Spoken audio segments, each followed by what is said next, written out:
سنیوں میں ہوتی ہے جن کی نماز جنازہ سے روکا گیا ہے احادیث طیبہ میں، وہ وجہ اس منافق میں نہیں تھی، وہ وجہ اس منافق میں نہیں تھی جس کی نماز جنازہ سے آقا کو اللہ نے روک دیا۔ سنیوں میں بات آ گئی تو کہہ دوں، جس نے اپنے باپ یا ماں یا دونوں کو جان سے مار ڈالا ہو اس کی نماز جنازہ نہیں پڑھی جاتی، نہیں پڑھی جاتی۔ تو اس میں یہ وجہ بھی نہیں تھی ایسی کوئی جس کے لیے نماز جنازہ سے روکا گیا۔ اس نے نہ اپنے باپ کو جان سے مارا تھا نہ ماں کو جان سے مارا تھا۔ ایک یہ کہ جس نے کئی لوگوں کو گلا گھونٹ کے مار دیا ہو اس کی بھی نماز جنازہ نہیں ہوگی۔ ایک وہ کہ جو ڈکیتی ڈالتے وقت، خاص ڈکیتی کے موقع پہ یا راستہ لوٹتے وقت ہتھیار کے بل پر، طاقت کے بل پر جو راستہ لوٹتا ہو یا ڈکیتی ڈالنے گیا ہو اور وہ اسی میں مارا گیا ہو اس کی بھی نماز جنازہ نہیں پڑھی جائے گی۔ تمہیں معلوم ہی نہیں ہے، ابھی تم سیکھتے کب ہو؟ تمہیں یہ بھی بتانا پڑے گا۔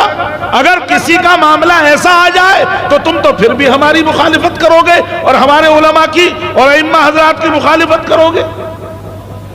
اگر ان میں کا کوئی ایسے کسی آدمی کی، ہمارے پڑوس میں نرکھیڑے میں ایک ڈکیت مارا گیا، ڈکیتی ڈالتے وقت بھینسیں جبرن لوٹ رہا تھا، جبرن ہتھیار کے بل پر بھینسیں لوٹ کے لے جا رہا تھا، گاڑی میں بھر رہا تھا، ابھی شاید 10-12 سال پہلی بات ہے۔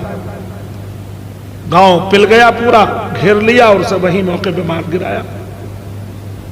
اس کے بارے میں موجودہ وہاں کے ایک امام صاحب نے کہا بھائی ان کی نماز جنازہ میں نہیں پڑھاؤں گا اور جو پڑھے گا گناہگار ہوگا۔ لوگوں نے مانی نہ اور امام کے مخالف ہو گئے۔ کس کس سے لڑے؟ تم سے ہی لڑتے رہے ہم۔ کفار اور مشرکین، بد مذہب، بد عقیدہ لوگوں کی اصلاح نہ کرے، ان کے سوالات کا جواب نہ دے، ہمیں اپنی قوم گھیرتی رہے گی، ہماری قوم ہمارا تعاقب کرے گی۔ جو ہمارے اپنے ہیں، جو ہمارے بھائی ہیں، جو سنی صحیح العقیدہ ہیں، جن پر کوئی کفر کا فتویٰ نہیں، وہی گھیریں گے ہمیں۔ معلوم ہونا چاہیے، اگر ان میں کا بھی کوئی میٹر آ جائے گا تو تم امام کے دشمن بن جاؤ۔ اگر امام نے یہ کہہ دی میں اس کی نماز جنازہ نہیں پڑھاؤں گا، کیوں شریعت سیکھتے نہیں؟ تم معلومات کچھ رکھتے نہیں، تم تو سیدھے مخالف ہو جاؤ گے۔ میرے بیٹے کی نماز امام صاحب نے پڑھائی کیوں نہیں؟ یہاں تو عقیدے کی بات چل رہی ہے۔ یہ نہ دیکھیں گے کہ میرے بیٹے نے جو ہے اپنے باپ کو جان سے مار دیا، ماں کو مار دیا، کئی لوگوں کو گلا گھونٹ کے مار دیا، یا میرے بیٹے کو ڈکیتی میں میرا بیٹا مارا گیا، اس لیے امام صاحب نے نماز نہیں پڑھی، یہ نہیں کہو گے، سیدھے امام صاحب پہ تیر چلا۔ علماء کو گھیرو گے اپنے۔ لہذا وہ جو تھا اس میں ان میں سے کوئی بات نہیں تھی، ان میں سے کوئی بات نہیں تھی، نہ اس نے اپنے باپ کو جان سے مارا تھا، نہ ماں کو جان سے مارا تھا، نہ کئی لوگوں کو گلا گھونٹ کے مارا تھا، نہ ڈکیتی میں مارا گیا تھا۔ کوئی وجہ نہیں تھی جس کی نماز جنازہ پڑھانے اور پڑھنے سے اللہ کے حبیب کو قرآن نے روک دیا، منع کر دیا۔ وہ تھا مسلم نما، سمجھے، مسلمانوں جیسا، نماز بھی پڑھتا تھا حضور کے پیچھے، آج کل کا نمازی نہیں تھا، آقا کی اقتداء میں نماز پڑھنے والا تھا، حج بھی کرتا تھا آقا کے ساتھ، عمرے بھی کیا ہوئے تھا، کتنا پکا مسلمان تھا، بظاہر کتنا پکا مسلمان تھا، زکوٰۃ بھی دیتا تھا، روزے بھی رکھتا تھا۔ جو آپ سوال ہم سے ہمارے علماء سے کرتے ہیں، قرآن سے کیجئے سوال، ہمت ہو تو کیجئے سوال کہ ایسی آیت کیوں اتار دی بھائی؟ یہ تو فتنے کی بات ہے، یہ آیت اللہ نے اتاری کیوں تھی؟ قرآن میں اس کا ذکر ہی کیوں آیا صاحب؟ اس سے تو فتنہ بڑھتا ہے۔ ہم کہیں گے تو آپ ہمیں 15 بتائیں، دیکھو کیسی تقریر کرتے ہیں، کیسا زہر اگل لیں۔ آپ ہی کہیں گے، آپ غیر کہیں تو ہمیں برداشت ہے، آپ کہیں گے مولانا کیسا زہر اگل لیں، دیکھو کیسی بات بتا رہے ہیں۔ کیا قرآن پڑھ کے سنانا بھی زہر اگلنا ہے؟ کیا قرآن کی آیت کا ترجمہ کرنا کیا یہ بھی کوئی زہر ہے؟ یہ ہمارا فریضہ ہے، تم کچھ بھی کہو، کچھ بھی سمجھو، یہ ہمارا فریضہ ہے، ہمارے اسٹیج کے ہر فرد کا یہ فریضہ ہے۔ کیا ہم تمہارے اعتراضات کی بنیاد پر قیامت میں پھنس جائیں، اپنا ایمان کھو بیٹھے؟ اگر ہم نے یہ پیغام نہیں پہنچایا، ہمارے ذمہ ہر وہ پیغام ہے جو قوم تک نہ پہنچا ہو، یا قوم جس کے ماننے میں آناکانی کر رہی ہو، ہر وہ پیغام پہنچانا ہمارے ذمہ فرض ہے۔ اگر ہم نے نہیں پہنچایا تو ہم جہنمی ہو جائیں گے۔ تو تمہارے اعتراضات تمہارے ڈر کی وجہ سے، یا کسی کے خوف کی وجہ سے، یا کسی رشتہ داری کی وجہ سے، یا امامت بچانے یا تدریس بچانے کی وجہ سے ہم اپنا ایمان کھو بیٹھے، ہم بن جائیں جہنمی؟ کیوں بن جائیں؟ ہم اپنا ایمان بچائیں گے اپنا فریضہ ادا کر کے، آپ کو سچا پیغام پہنچا کے ہم اپنا عقیدہ بچائیں گے، اپنا ایمان بچائیں گے۔ آپ کچھ بھی کہتے رہو، آپ کہہ دو کہ مولانا بڑی زہریلی تقریر کر گئے، کہتے رہو، مجھے اس سے کوئی ڈر نہیں لگتا، میں اپنا ایمان کیوں کھو دوں؟ ہمارے ائمہ اپنا ایمان کیوں کھو دیں؟ لہذا اللہ کے حبیب کو منع کر دیا، اے محبوب اس کی نماز نہ پڑھیں۔ اب تھوڑے سے اس کے عقائد پر روشنی ڈال دیں، پھر آج کے عقائد والوں کو اس سے ملا لینا۔ ان کا عقیدہ کیا تھا کہ حضور اگر کسی کو کوئی چیز بانٹتے ہیں تو ناانصافی کرتے ہیں۔ ذو خویسرہ اس کا ہی بھیا بن تھا، اسی کا عبداللہ ابن ابی کا، ذو خویسرہ نام کا، سمجھے؟ اس نے کیا کہا؟ میرے آقا عدل فرما رہے تھے، عدل کر رہے تھے، انصاف سے بڑھ کر ہے عدل۔ اس لیے اللہ کی صفت منصف ہونا نہیں، عادل ہونا ہے۔ انصاف سے بڑھ کر انصاف کہتے ہیں، انصاف نصف کرنا، آدھا آدھا کرنا، یہ انصاف ہے، اور عدل اس سے بڑھ کر ہے، یہ اللہ کی صفت ہے۔ ماسٹر شکیل صاحب اگر آپ کو باتیں کرنی ہے تو باہر چلے جائیے، باتیں مت کرو یار۔ اگر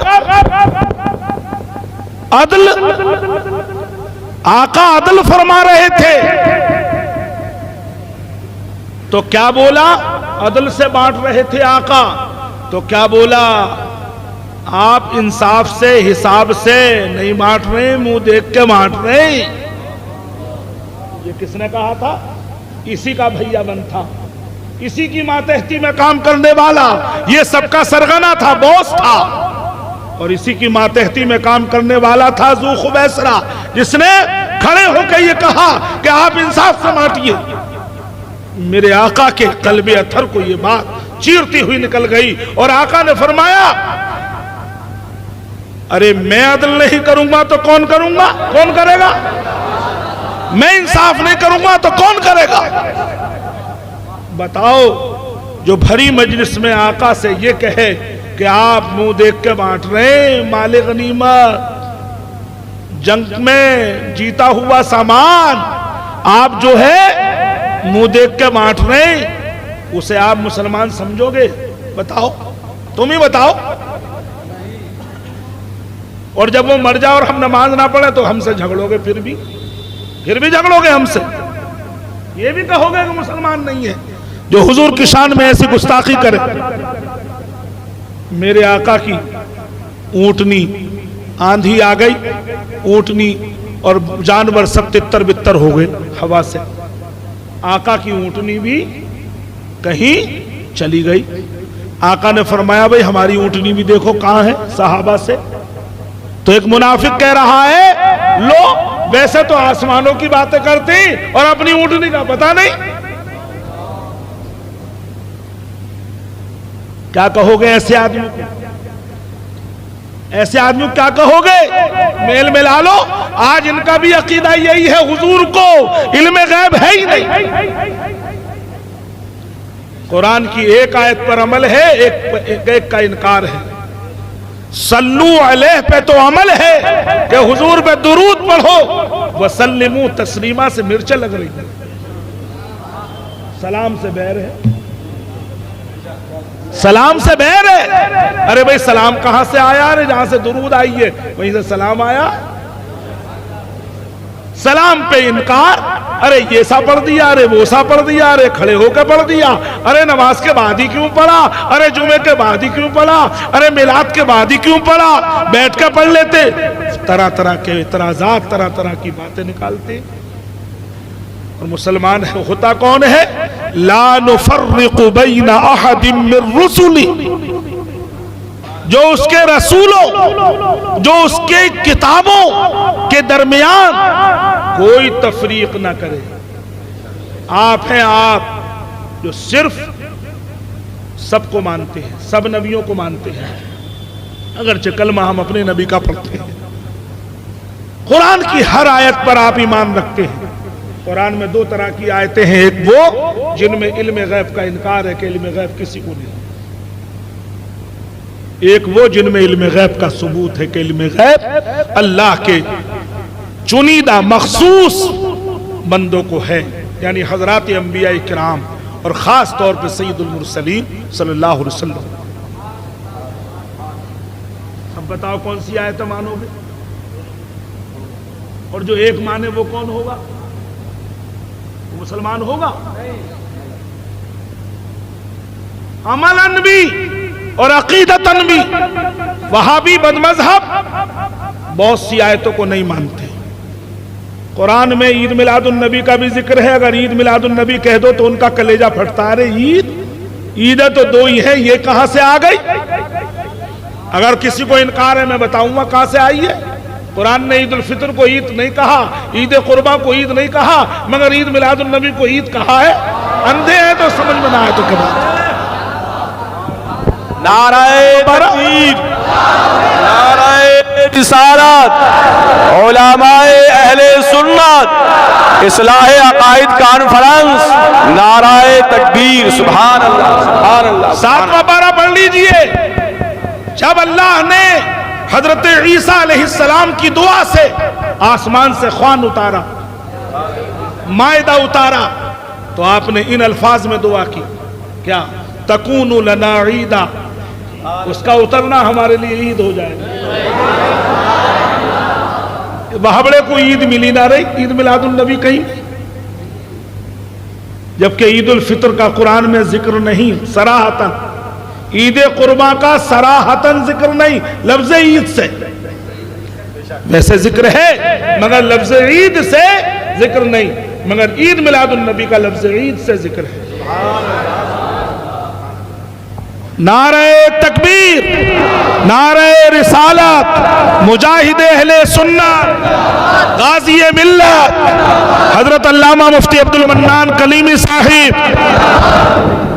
نعرہ تکبیر، نعرہ رسالت، علماء اہل سنت، مجاہد اہل سنت، مناظر اعظم ہند، نعرہ تکبیر، نعرہ رسالت. تشریف رکھیے، بس میں اپنی گفتگو پوری کر رہا ہوں. تشریف رکھیے. آپ کرسی لا کے ڈالو، دوسری کرسی لا کے ڈالو حضرت کے لیے. یہ کرسی دے لو، دوسری لے لیو کرسی. آئیے